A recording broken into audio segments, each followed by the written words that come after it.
त्रिविमीय आकृतियों के क्षेत्रफल। ये त्रिविमीय आकृतियां क्या होती हैं? त्रिविमीय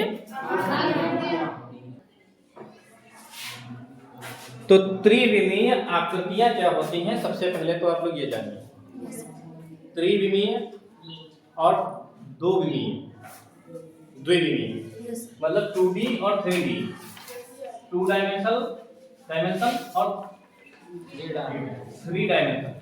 ये जो आकृतियां होती हैं ये आकृति क्या होती है?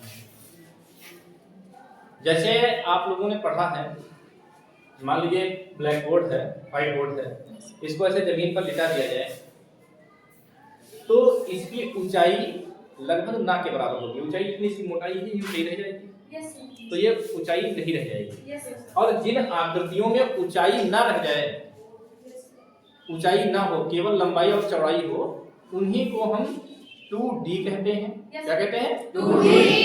2D। और जिनमें ऊंचाई भी हो उनको हम कहते हैं 3D।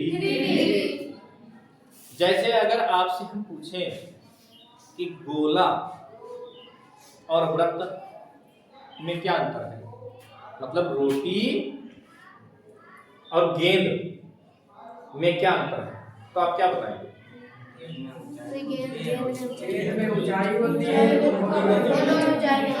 हाँ, जैसे आपसे बहुत बार जैसे है पूछा जा सकता है कि गोला और वृत्त में क्या अंतर है, और वृत्त में क्या अंतर है, तो आपको यही जवाब देना है कि गोला 3D आकृति है। 3D, 3 विमाएं हैं, लंबाई, चौड़ाई, ऊंचाई। और सिक्का या रोटी 2D है नहीं? इसमें लंबाई चौड़ाई हो सकती है लेकिन ऊंचाई नहीं होती। तो गोला और वृत्त में यही अंतर होता है। तो हम सबसे पहले त्रिविमीय आकृतियों में जब पढ़ना शुरू करेंगे तो सबसे पहले पढ़ेंगे क्या? घन। क्या पढ़ेंगे? घन। ये घन क्या होता है? ऐसी ऊंचाई युक्त आकृति, ऐसी त्रिविमीय आकृति जिसमें लंबाई हो, चौड़ाई हो और ऊंचाई भी हो। लंबाई हो, ऊंचाई भी हो। कैसे? जैसे आपने देखा चाक का डिब्बा, जैसे आपने देखा संदूक। क्या देखा है? संदूक देखा है? तो संदूक जो होता है ये कैसा होता है? इसमें लंबाई होती है, चौड़ाई होती है और ऊंचाई भी होती है। लंबाई, चौड़ाई, ऊंचाई, जिसमें तीनों जब होती है तो त्रिविमीय आकृति बन जाती है। कैसी बन जाती है? त्रिविमीय आकृति। लेकिन घन जो होता है, इस घन में लंबाई, चौड़ाई, ऊंचाई सब बराबर होनी चाहिए। कितनी होनी चाहिए? चाहिए। अगर हम बात करें ईंट की, किसकी? ईंट की। तो ईंट में लंबाई, चौड़ाई, ऊंचाई बराबर नहीं होती है। नहीं होती ना, तो वो घन नहीं हो सकता। ऐसा संदूक जिसमें जिसकी जो है लंबाई जितनी उसकी हो, उतनी ही चौड़ाई हो और उतनी ही ऊंचाई हो, उसे हम कहेंगे घन। जैसे चाक का डिब्बा, अगर उसकी लंबाई, चौड़ाई, ऊंचाई तीनों बराबर हैं तो उसे हम क्या कहेंगे? घन कहेंगे। और किसी एक भुजा को बदल दिया जाए तो क्या कहेंगे? घनाभ कहेंगे। हम साथ ही साथ दोनों को बता रहे हैं। इधर कर लेते हैं घनाभ, उधर कर लिया घन, इधर क्या कर लेते हैं? घनाभ। अब आप घनाभ देखिए कैसा होता है। घनाभ में हमने क्या किया है कि लंबाई इसकी बढ़ा दी है।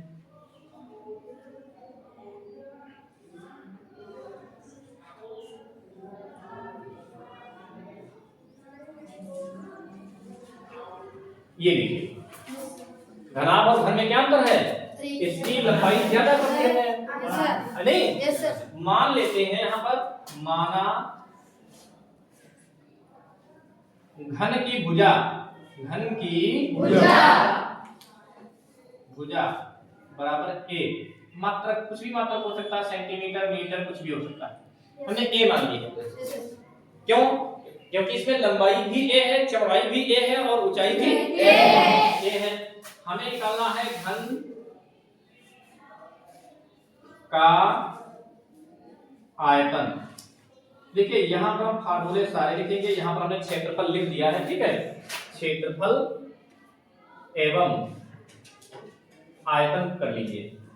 हम आयतन भी पढ़ेंगे, क्षेत्रफल भी पढ़ेंगे। हमें निकालना है घन का आयतन।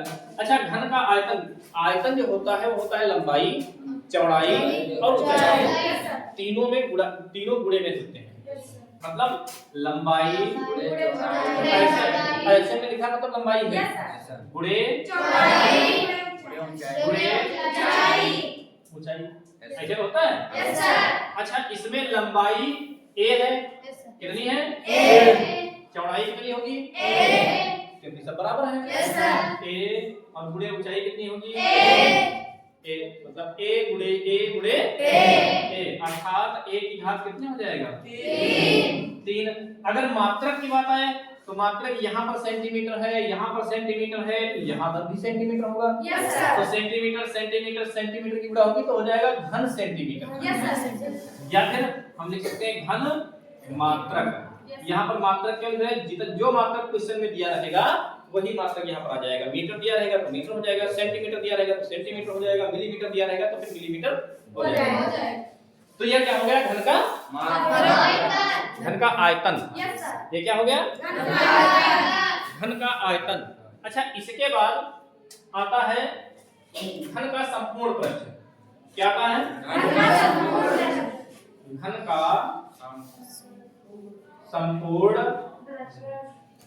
पृष्ठ। घन का संपूर्ण पृष्ठ जो होता है वो होता है 6 गुणे भुजा स्क्वायर। और मात्रक क्या होगा? मात्रक होगा भैया वर्ग मात्रक। क्या हो जाएगा? 6 गुणे भुजा स्क्वायर। 6 और a, भुजा का मान क्या है? a, हमने लिख दिया a का स्क्वायर वर्ग मात्रक। ये इसका फार्मूला रहेगा। देखो आयतन में घन था, क्षेत्रफल में वर्ग है। क्यों?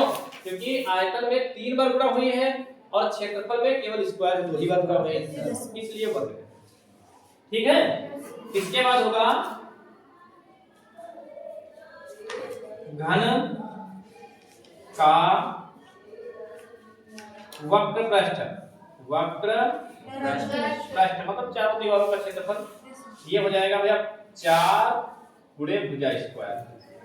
क्या हो जाएगा? 4 गुणे भुजा स्क्वायर मतलब हो जाएगा 4a स्क्वायर। मात्रक क्या हो जाएगा? वर्ग मात्रक। ठीक है ना? ठीक है। अब हमें क्या करना है? हम चाहते हैं कि इसका कुछ जो है एक अच्छा सवाल लगा दिया जाए। इस फार्मूले से संबंधित आयतन से, संपूर्ण पृष्ठ से और वक्र पृष्ठ से संबंधित कुछ जो है सवाल ये लगा लिए जाए। लेकिन इसमें एक दो सूत्र भी रह गए हैं। एक तो रह गया घन का विकर्ण। क्या रह गया है? घन का विकर्ण जो होता है वो होता है भुजा √3 या कह लो √3a मात्रक। जो भी भुजा 3 रहेगी उसको √3 से गुणा करवाओगे, आपका जो है विकर्ण भी आ जाएगा। समझ पा रहे हैं? नहीं?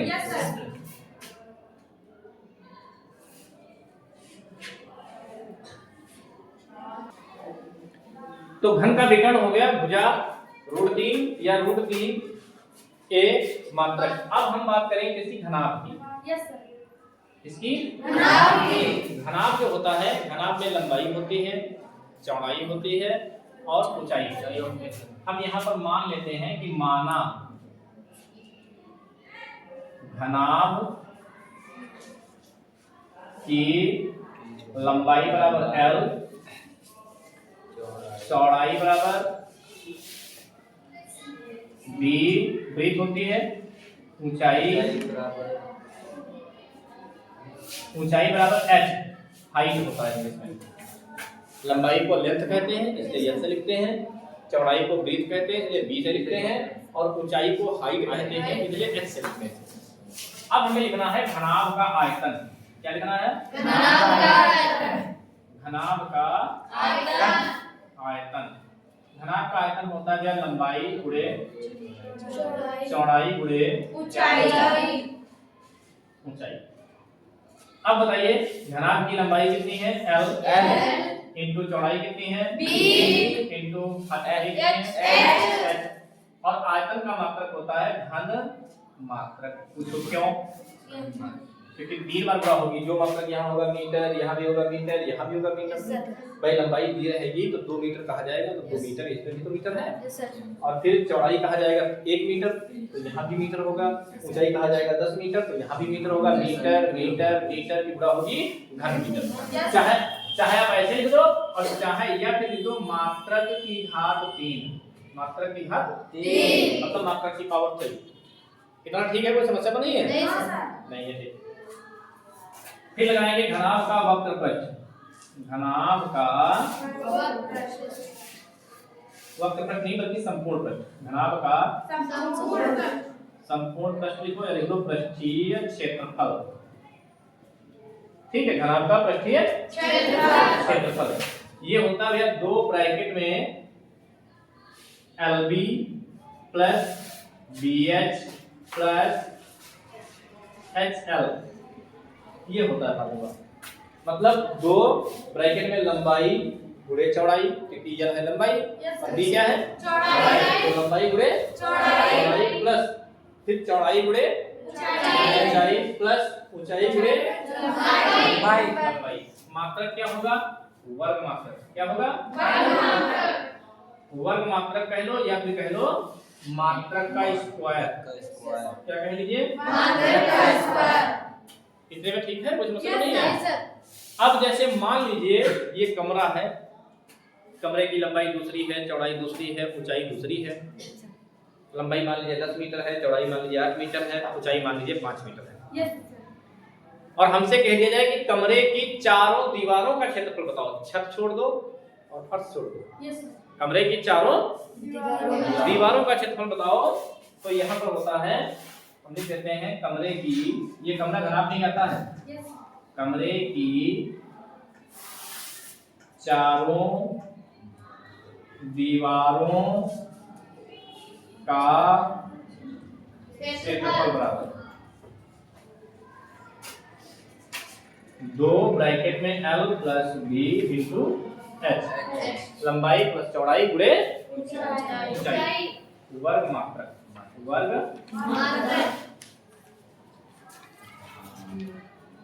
मात्रक। ठीक है? नहीं ठीक है? अच्छा, अगर आ जाए घनाभ का विकर्ण। क्या आ जाए? तो घनाभ का विकर्ण क्या होता है? घनाभ का विकर्ण बराबर रूट में लंबाई का स्क्वायर प्लस चौड़ाई का square plus L square plus B square plus H square root में। ये है विकर्ण का फार्मूला। ठीक है? नहीं ठीक है? तो देखिए कुछ महत्वपूर्ण फार्मूले हमने जो है आज पढ़े हैं, लेकिन आप लोग अभी तक घन के बारे में पूरी जानकारी और घनाभ के बारे में पूरी जानकारी नहीं कर पाए हो। और ना आपने पूछा है, अगर हम पूछें कि घन में कितनी भुजाएं होती हैं, घन में कोरों की संख्या बताओ कितनी होती है? कोर मतलब भुजाएं। कोरों की संख्या कितनी होती है बताइए? भुजाएं कितनी होती है घन में? घन में भुजाएं कितनी होती हैं? 4। चलिए हम बताते हैं घन में भुजाएं कितनी होती हैं। हाँ सभी लोग बताओ और कितनी होती हैं, और कौन बताएगा? देखिए हम मान लेते हैं कि ये ज्योमेट्री बॉक्स जो है वैसे वास्तविकता में तो घनाभ है। इसकी लंबाई ज्यादा है, चौड़ाई कम है, ऊंचाई और ज्यादा कम है, तो ये क्या है? घनाभ है। लेकिन हम इसको इतना अगर छिपा दें, इधर हाथ के इधर छिप गया मान लीजिए, ऐसे छिपा दिया हमने, इतना जो बचा आप कल्पना कर लीजिए कि घन बचा है। क्या बचा है? घन बचा है। तो घन में भुजाएं कितनी कितनी होती हैं? देखो एक तो ये होती है, एक ये होती है, 2 हो गई। एक ये होती है, एक ये होती है, एक ये होती है, एक ये होती है, और इधर वाली भी तो एक ये होगी एक ये होगी, 8 तो ये होगी, और एक ये होगी, एक ये होगी, एक ये होगी, और एक ये होगी। 12 भुजाएं होती हैं। कोरों की संख्या कितनी होती है? 12। कितनी होती है? 12। अब देखते हैं घनाभ। घनाभ में कोरों की संख्या, किसकी संख्या? कोरों की संख्या। अब देखो ऐसे देख लो, मान लीजिए तो घनाभ है, मानना क्या है? ये क्या है? घनाभ। ये घनाभ है। घनाभ में अगर भुजाएं निकालनी हो तो देखो 1 2 3 4 5 6 7 8 और 1 9 1 10 1 12। तो घनाभ में भी कोरों की संख्या कितनी होती है? 12। अगर हम कहें घनाभ में फलकों की संख्या, घनाभ में फलकों की संख्या, फलक मतलब सतह, फलकों की संख्या। हमने कहा फलक मतलब सतह। और चलते हैं घन में फलकों की संख्या। घन में फलकों की संख्या। अब चाहे घन हो चाहे हो घनाभ, अगर हमें सतह देखनी है तो एक तो सरफेस ये हो गया, एक सतह ये हो गई, एक हो गया, और एक ये 2 हो गई, एक ये, एक ये, एक ये, और एक 6 फलक होते हैं। कितने होते हैं? 6। अगर आप ज्योमेट्री बॉक्स से नहीं समझ पाए हो तो आप अपने मन में कल्पना क्यों करिए, कमरा है आपके सामने, कमरा देख सकते हैं। कमरे में कितनी दीवारें हैं? 4। तो 4 फलक ये हो गए, और एक छत 5, और एक नीचे फर्श है 6। तो घन हो चाहे घनाभ हो, उसमें फलकों की संख्या कितनी होगी? 6। फलकों की संख्या कितनी होगी? 6। 1 2 3 4 5 6 7 8 9 10 11 12। दोनों की संख्या 12। तो फलक और ये समझ गए हो? अच्छा, अब अगर हम बात करें, हम कह दें कि 2 घनों को मिलाकर रख दिया जाए, 2 घन हैं उनको एक साथ जोड़कर ऐसे रख दिया जाए तो क्या बनेगा? अब देखिए, हम बनाते हैं चित्र। देखिए, मान लीजिए कि हमारे पास ये एक घन है,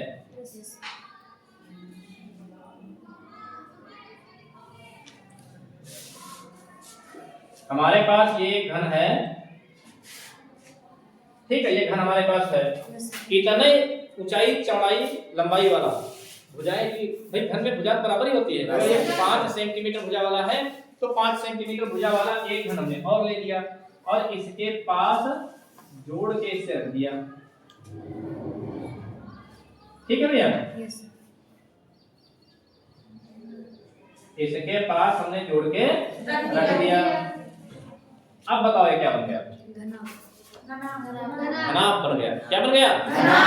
देखो, एक घन इधर है, एक घन इधर है, दोनों को जोड़ोगे तो घनाभ बन जाएगा। क्यों घनाभ बना? घनाभ क्यों बना? घन क्यों नहीं है? बताइए, घन क्यों नहीं रह गए? क्योंकि इनकी लंबाई बदल गए। सही बात है। देखिए, मान लीजिए ईंट है आपके पास, ईंट का एक टुकड़ा मान लीजिए कि घन है, मान लीजिए कि ईंट का टुकड़ा घन है, आधी ईंट घन है। आपने क्या किया, अब आधी ईंट की हमने मान ली कि ये लंबाई 4, चौड़ाई 4, ऊंचाई 4, सब कुछ 4 है। लंबाई चौड़ाई ऊंचाई सब कुछ 4 है। ठीक है, ये ईंट का टुकड़ा है क्या? अब हमने मान लिया कि दूसरा टुकड़ा ईंट का, ईंट बराबर 20 से काटी गई थी, दूसरा टुकड़ा लाके हम रख दें इसके साथ में एक और। मान लीजिए हमने रख दिया एक और टुकड़ा, तो जब एक और टुकड़ा रखेंगे उस समय इसकी लंबाई 2 गुनी हो जाएगी। कितनी हो जाएगी? 2 गुनी। जैसे 4 ये थी लंबाई, 4 ये है, तो कुल मिलाकर कितनी हो गई? 8 सेंटीमीटर हो गई लंबाई। क्या ऊंचाई बढ़ेगी? आपने ईंट के एक आधी ईंट है, उसके संपर्क में दूसरी आधी ईंट रखी, तो क्या उसकी लंबाई बढ़ेगी, ऊंचाई बढ़ेगी? नहीं सर। क्या चौड़ाई बढ़ेगी? नहीं। लेकिन लंबाई बढ़ेगी। Yes sir. लंबाई बढ़ेगी। चौड़ाई बढ़ेगी सकती नहीं बढ़ती है। चौड़ाई कैसे बढ़ जाएगी भाई? नहीं जैसे हमने कहा ये एक आपके पास ईंट का टुकड़ा है, इसके साथ में एक ईंट का टुकड़ा और आप रखेंगे तो ऊंचाई कहाँ बढ़ेगी? नहीं बढ़ेगी, लंबाई लंबाई बढ़ेगी, बढ़ेगी, केवल लंबाई बढ़ेगी। Yes, sir। और हमने आपको बताया है कि जब तीनों भुजाओं में से लंबाई, चौड़ाई, ऊंचाई तीनों में से कोई एक बदल जाए, आपका घनाभ बन जाएगा। यस क्या बन जाएगा? घनाभ। अब इसकी 4 सेंटीमीटर हमने भुजा बताई थी। Yes sir. मान लीजिए कि इसकी 4 सेंटीमीटर लंबाई थी, 4 सेंटीमीटर चौड़ाई थी, 4 सेंटीमीटर ऊंचाई थी। दूसरे घन को इसके संपर्क में रखा गया, तो इस घनाभ की लंबाई कितनी हो गई? 8। और चौड़ाई कितनी हो जाएगी? 4 ही रहेगी क्योंकि वो बदलेगी Yes, नहीं। sir। और ऊंचाई कितनी हो जाएगी? 4। 4 क्योंकि वो भी नहीं बदलेगी। Yes, sir। तो चौड़ाई 4, लंबाई 8। इसलिए घनाभ हो गया। एक भुजा बदल गई, इसलिए क्या हो गया? घनाभ। तो आज हमने क्या समझा है? घन और घनाभ के बारे में। ऐसा अब अगले दिन बेलन के बारे में पढ़ते हैं। Yes। ठीक है।